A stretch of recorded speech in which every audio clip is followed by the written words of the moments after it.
What's up, Doc? Today we're covering one of those shows that'll send you down a deep nostalgia rabbit hole, especially if you're a 90s kid like me. Yep, I'm talking about Baby Looney Tunes. So get ready for a rather adorable trip down memory lane as we cover all there is to cover about this blast from the past. Before that though, let's meet some key characters. First of all, there's the legendary Bugs Bunny. He loves carrots, he loves the moon, he loves Lola, and he's besties with Daffy. Speaking of Daffy, he's a complicated dude. He does mean things sometimes, but he always comes around in the end to fix them up. And also, he loves money for some reason. Now let's talk about Lola. Lola is that girl who just wants to be, and probably is, perfect at everything. Apart from her, we also have Tweety, the little guy who speaks a lot, Taz, the youngest kid on the block, and Sylvester, the clean kitty who clings on to Granny way too much. And of course, how can we forget Granny, the woman who takes care of all these little babies? Now with that out of the way, let's get on to the episodes. So the very first episode of Baby Looney Tunes, Taz in Toyland, starts with all the kids just kind of hanging out and playing in their playroom. But while everybody is sort of careful with the toys that they have, Taz, the little devil that he is, pun intended, is just going rogue with his toys. Yeah, this one's probably the 15th one that he's broken. And so, good old Granny gives him a new toy to play with.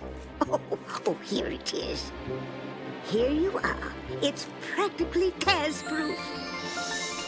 All while telling him that he needs to be careful with this one to prove to her that he's a good boy. You see, Taz may be a rough kid on the outside, but he's super sweet on the inside, so he overcompensates a bit on this new task that Granny entrusted him with. He's so scared of letting her down again that he totally forgets that he's supposed to play with this new toy and just instead becomes its personal bodyguard. However, as the episode ends, the unthinkable happens. Taz starts crying as he breaks yet another toy. However, Granny then comes and fixes it up for him, telling him that this toy can't be ever broken, no matter how much he plays with it, because it's one of those unbreakable toys, especially made for rough little devils just like him. It's like she gave her kid a test that he was destined to pass no matter what he did. I call that nepotism. I also call it cute. This next one, Things That Go Bugs in the Night, establishes Bugs Bunny as the quote-unquote leader of all the kids at Granny's place. Why Bugs, you ask? Well, cause it starts with all the kids playing around and being kind of immature and messy, which leads to Bugs being annoyed as he starts yelling at all of them to get their act right.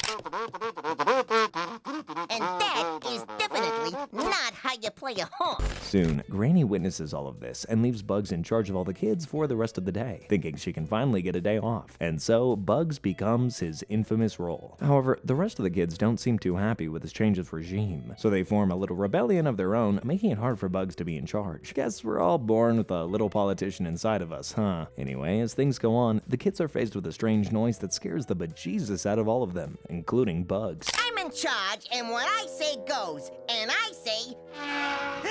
They think it's just some kind of monster that will strike at any moment to eat them. It's at that moment that Bugs does the adult thing and walks off alone into the woods to check out what's going on, since, well, he's the one in charge. And even though the strange noise was just Taz playing with his little horn in the woods, the kids officially accept Bugs as their leader, realizing that he's actually deserving of the title. I mean, the little dude literally risked his life for them. What more could they ask for? The following episode, May the Best Taz Win, focuses on Bugs' future sweetheart girlfriend Lola. Yep, that Lola. But when she was a baby. It begins with a classic portrayal of just how awesome Lola is in every sport. And so, for an upcoming match, Team Bugs and Team Daffy start fighting for her to be on their team. Not just that, there's an added layer to this little battle royale as well. You see, whoever doesn't get Lola is guaranteed to lose. Not because the other team will have Lola, but also because they'll get stuck with Taz. Team Bugs and Team Daffy offer all their toys to Lola in hopes that she would join them. But when Bugs tells Lola that he will change his team's name to Team Lola instead of Team Bugs, she picks him. We'll change our name from Team Bugs to Team Lola. However, as the episode ends, the kids figure out that competing isn't as great as just having fun on the field, which is not surprising, because this is a kid show after all. The real win was the friends that we made along the way, or whatever. This next episode, called Catastrophe, pretty clever, is a bit too exciting, because it features a car race between the kids. No, not that kind of car race. I'm talking about a toy car race. It starts with Granny enjoying some good old car racing on TV, which gives Bugs and Lola the idea to organize their own toy car race. The best part of this toy car race, though, is the trophy. I'll make the winner of your little race a trophy out of my freshly baked cookie. Yep, I'm already so excited and hungry. I'm also very hungry, strangely. Bugs and Lola team up with a shiny blue car. Daffy comes up with his own little duck-themed speedster. Tweety takes on the responsibility to be the host of the race, and Taz and Sylvester, well, seriously, if Taz was my kid, I would never leave him alone, ever. Little dude literally just ate a whole log. Anyway, this little mishap somehow leads to Taz and Sylvester teaming up to create their own vehicle, and what do you know? Start your engines! Huh? We don't engines. Humor me. Bugs and Daffy's cars crash, and Taz and Sylvester eventually end up winning. Good for Taz. He deserves some cookies after accidentally eating that giant log.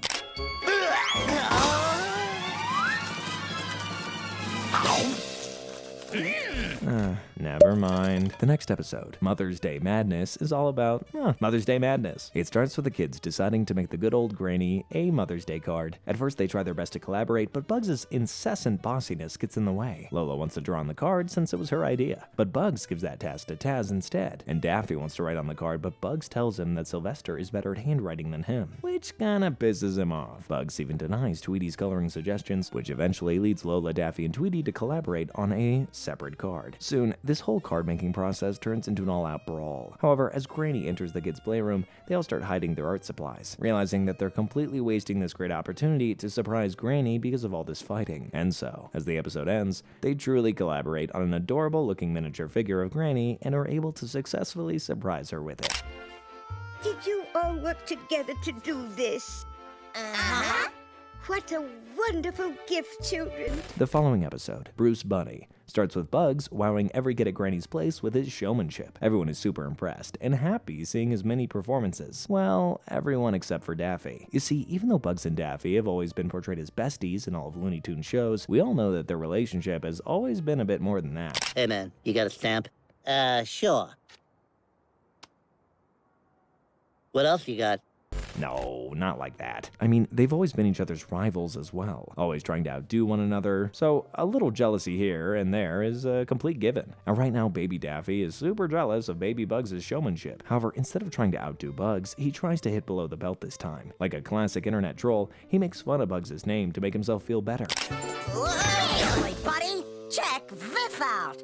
Bug face bugs, spiders and slugs. All the other kids start laughing at Bugs as well, which doesn't help the situation. And soon enough, Daffy starts making fun of Bugs every chance that he gets. He makes fun of his name, his ears, his clothes, eventually forcing him to change everything about him. However, as that happens, the rest of the kids realize that all this is super mean and confront Daffy about it. They also force Daffy to apologize to Bugs. And you know what? Bugs forgives Daffy in an instant, which in turn makes Daffy feel like and realize that he should never do anything like this to his bestie. The next episode, Flush Hour, dives deep into the toilet lore of Baby Looney Tunes.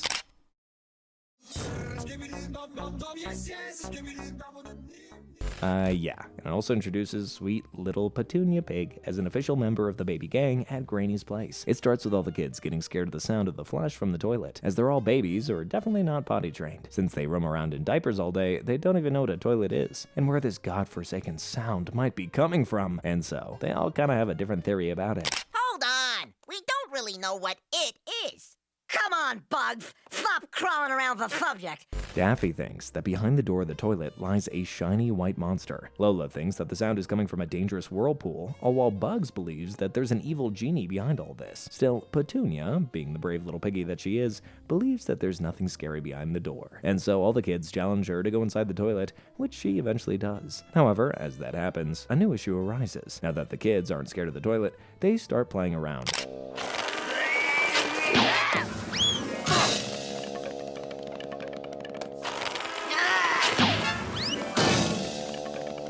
This is why I'm scared of kids. Anyway, soon enough, Granny strikes in to fix everything and clean all of them up. The following episode, All Washed Up, is all about Taz and his extreme hatred for baths, which isn't surprising since, well, it's Taz. It starts with all the kids kind of getting dirty and it's breakfast time, and so Granny decides to give them a morning bath. Everyone hops in one by one, even Sylvester, who despises water, jumps in for a moment in order to clean himself. However, Taz is a no-show. You see, now this is a problem, since Granny clearly told everybody that playtime won't begin until everybody's cleaned up, and so the entire baby gang teams up to get Taz into the bathtub. Well, sounds like there's only one thing we can do. We gotta get Taz into the bathtub. They all try their best to catch Taz to shove him in. However, eventually, only Granny's able to achieve this impossible task. The next episode, Did Too, starts with all the kids playing castle in the playroom. Everything is fine and dandy until Bugs and Lola start fighting each other over whose flag deserves to be at the top of the castle. And soon enough, they both get extremely pouty about it and stop talking to one another. Remember, these are literal infants. And this a nice bucket of peach pits. There they go, taking our fun with them. This isn't good for the rest of the baby gang, since they all really want to play castle, and so they decide to try their best to patch things up between the pouty bunnies. However, nothing works. Hey, what's he doing here? What's she doing here? So, as a last resort, they try to involve Granny in the matter. But, well, before that happens, Tweety finds an old adorable picture of Lola and Bugs and comes up with a plan. He plants the adorable photo at the top of the castle and lures Bugs and Lola so they can see it for themselves. And just like that, they apologize to each other and become friends again. By the way, did anyone else think Tweety was a girl before finding out that, he's actually a boy? Or is that just me? This next one, called Tea and Basketball, starts with Daffy and Bugs playing basketball, all while ignoring Lola, who also wants to play. Meanwhile, on the other side, Melissa Duck, who's Petunia's best friend, and Petunia conduct a tea party. But when Sylvester tries to join them, they shoo him away, because he's a boy, and according to them, tea parties can only be done with girls. Soon enough, Bugs and Daffy start forcing Sylvester to play basketball with them, even though he doesn't want to, because, yeah, you guessed it, he's a boy. However, since Sylvester hates playing basketball, he ends up faking an ankle injury in an important match, which leaves Bugs without a teammate. When Sylvester tells Bugs that Lola can be his new teammate, Bugs thinks it won't be such a good idea for her to play basketball since she's a girl. Which is kind of weird, since just a few episodes ago, he was literally fighting Daffy for Lola to be on her team. But Granny, she's a girl. And she's the only chance you have to keep playing. Jeez, this episode is kinda heavy. Anyway, it's at that moment that Granny explains it to Bugs, Daffy, Melissa, and Petunia, that they shouldn't judge someone based on their gender. Boys can definitely have tea parties, since, well, tea parties are awesome, and girls can play basketball too. We all know how awesome Lola is at it anyway, so... Great shot, Lola. I guess girls can be good at this game too. This next episode, War of the Weirds, marks as an introductory episode for Marvin the Martian. It starts with all the kids playing around as usual. However, when Marvin tries to join them, they all think he's weird and try their best to avoid him. Well, all of them except for Taz, since he's such a sweetie. Hi! Me Taz! Me Taz! When the kids ask Randy about Marvin, she tells them that he's just a shy new kid who just feels a little uncomfortable around new people. She also asks all of them to make him feel welcome. Nonetheless, the kids still feel that Marvin is weird, since they keep stealing their broken toys without their permission, and decide to avoid him at all costs.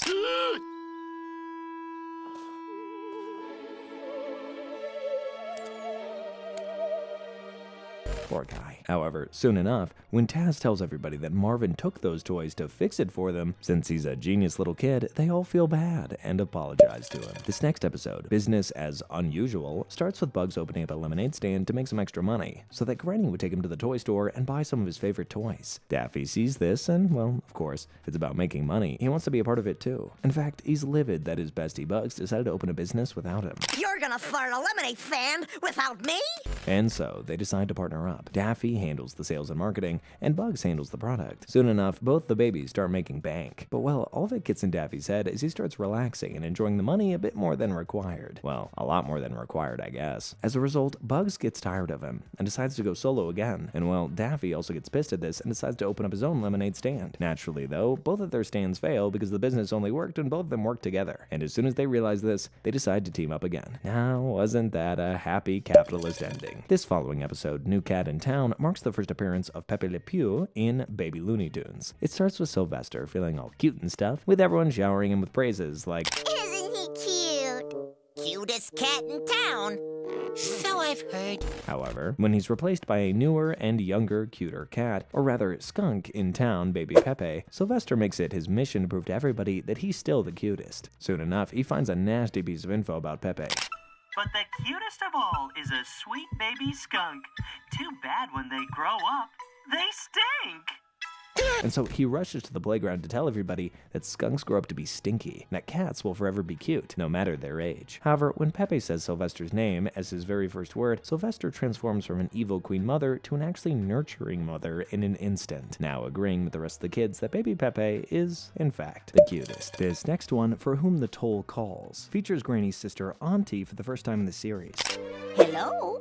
Hello, Auntie. Oh, sister, it's so nice to hear from you. Yeah, I think that's her real name. It starts with the kids getting extremely excited after hearing that Granny is talking to Auntie on the phone. They even fight over who gets to talk to her first.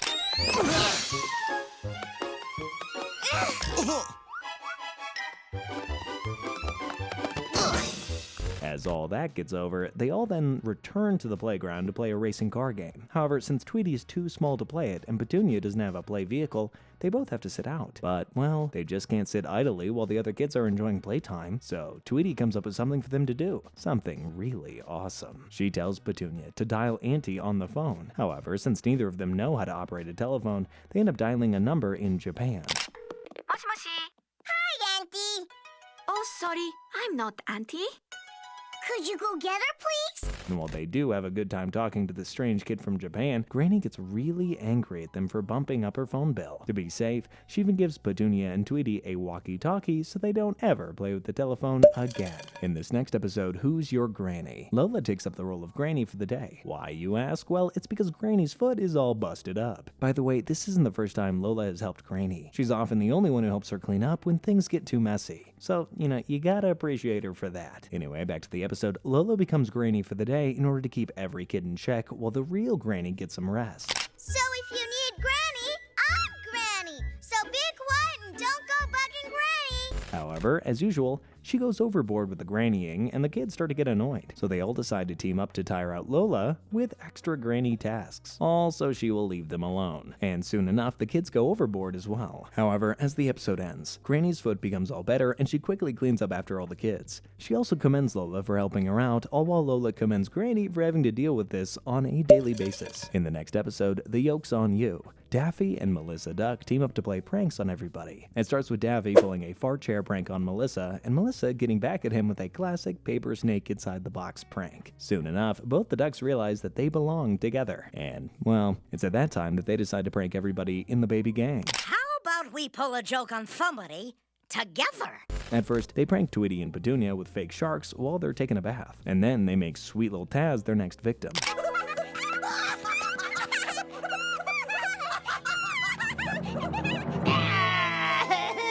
Believe me, that was still not that bad, because look what they do to Lola. Damn! Take this! Pretty soon, all the kids get really annoyed by all this pranking and decide to do something about it. And so, they talk to Bugs, the leader of the baby gang. They tell Bugs that he's probably going to be Daffy and Melissa's next target, and it won't be surprising if they have something even more sinister planned for him. However, Bugs comes up with a plan that he's sure will work. He tells all the kids to team up with Daffy and Melissa and suggest extremely dangerous things to do to Bugs as a prank. All so that the both of them would realize that Because it isn't funny! It's mean! As the episode ends, Daffy even ends up saving Bugs from all the sinister plans that the rest of the babies come up with. The last episode of the season, Move It, begins with Bugs and Lola overhearing Granny on the phone with a stranger. She asks the stranger to help her move, and the little kids think that she's talking about moving to a new place. Pretty soon, both of them tell all the kids about this new piece of info. And well, naturally, everybody gets really sad and starts reminiscing about the good times that they all had together in this very home. However, as the episode ends, they find out that Granny was just talking to her gym trainer. All she wants to do is move herself, not move away from her loving home. I've got to get myself moving. No time like the present to get in shape. The movie, Baby Looney Tunes' Extraordinary Adventure, starts with Granny telling all the kids about the magical holiday of Easter, and, well, also the Easter Bunny. It's at that moment that the kids get separated into two teams, believers and non-believers. Tweety, Taz, Sylvester, and Lola think that all these magical tales are real, while Daffy thinks it's all a bunch of hocus pocus. This bunny thing's bogus. What do you think he is? Bugs, on the other hand, lies somewhere in between. He wants to believe magical things exist. However, since he's never seen anything magical happen in real life, he doesn't know what to believe. As the day of Easter arrives, Lola, Tweety, Taz, and Sylvester go outside to gather the magical Easter Bunny eggs. However, they look for hours and hours, only to find nothing. When things start to get real sad, Bugs and Daffy decide to paint a bunch of rocks and start leaving them in random places, all so that they can cheer up the believers.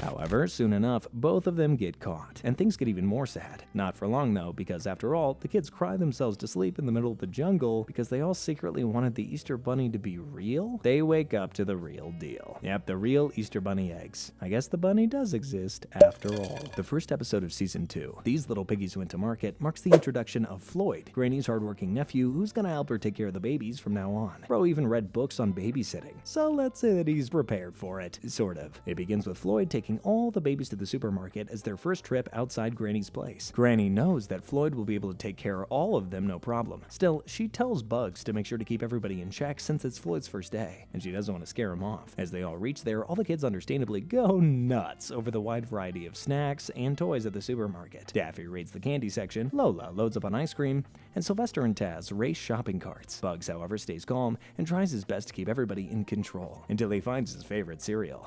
I guess we all have our kryptonite. As the episode ends, everyone apologizes to Floyd for severely misbehaving.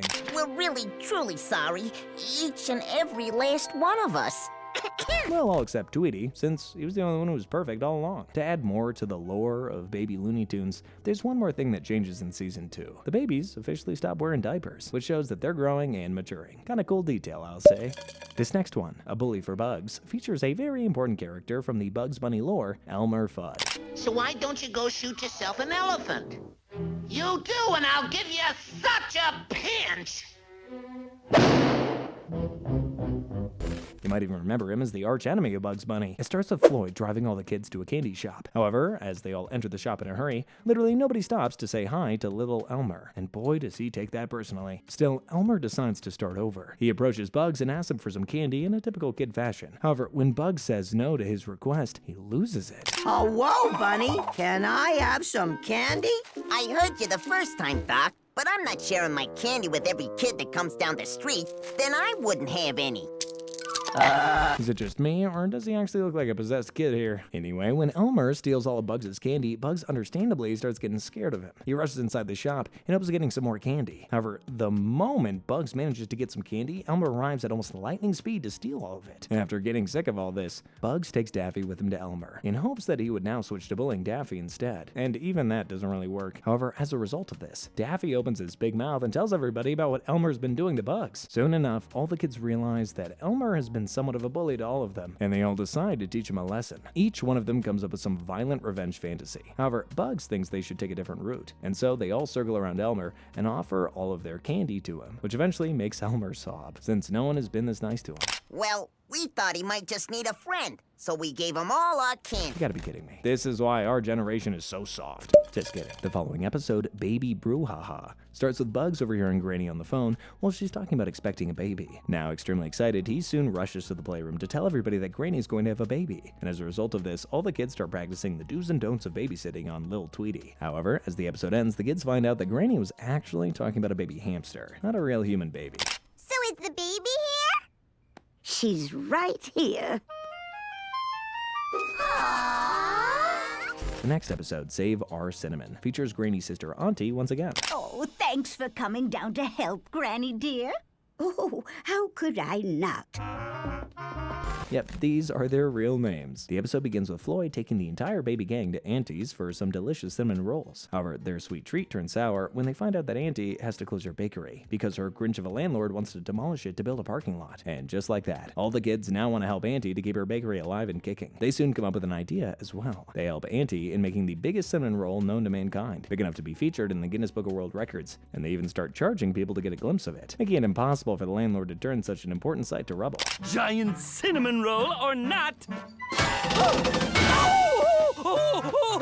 That bun fell out. I just hope Auntie doesn't end up getting arrested for child labor. The next episode, Cock-a-Doodle-Do It, marks the first appearance of another important character in the Looney Tunes lore, Foghorn Leghorn. Begins with little Foggy getting bullied at a farm for how thin he looks because, well, kids can be really into working out sometimes. However, today is his lucky day since the baby gang is at the farm as well. And so, when Tweety sees that the little chicken is being bullied for not being Sigma enough, he helps Foggy train to achieve a physique that will help him adjust better with the rest of the chickens. However, even after Foggy transforms, the chickens still refuse to accept him. Well, not until he saves their butts from an angry dog. Hey, I say, hey, dog!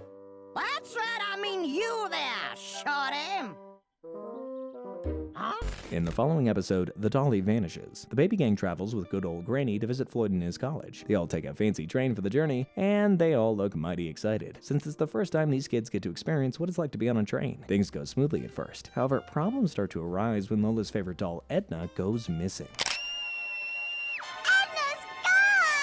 Now, Lola, you may have just misplaced her. To find Edna, Bugs puts on his detective suit and starts questioning all the members of the baby gang. Daffy cracks first under the pressure and admits that he spilled juice on Edna. However, he swears that he's nothing to do with her being missing. It is at that time that Sylvester also admits to washing Edna in the train's bathroom. Nonetheless, the clean kitty swears that his hands only had detergent on them, not blood. Bugs then starts questioning Tweety and Taz about all this, and eventually, they also admit to opening the window just so Edna would be able to dry off. We wouldn't want her to catch a cold now, would we? As all of them stay firm with their testimonies, Lola starts to question Bugs. After all, we still don't know what he was doing all this time. Bugs swears that he just helped Edna dry off faster and nothing else. But, well, he kinda thinks Edna might have fallen off the train's window amidst all of this. Hearing this makes Lola extremely sad. Not to worry though, because as they reach the station, Floyd is able to find Edna in a jiffy.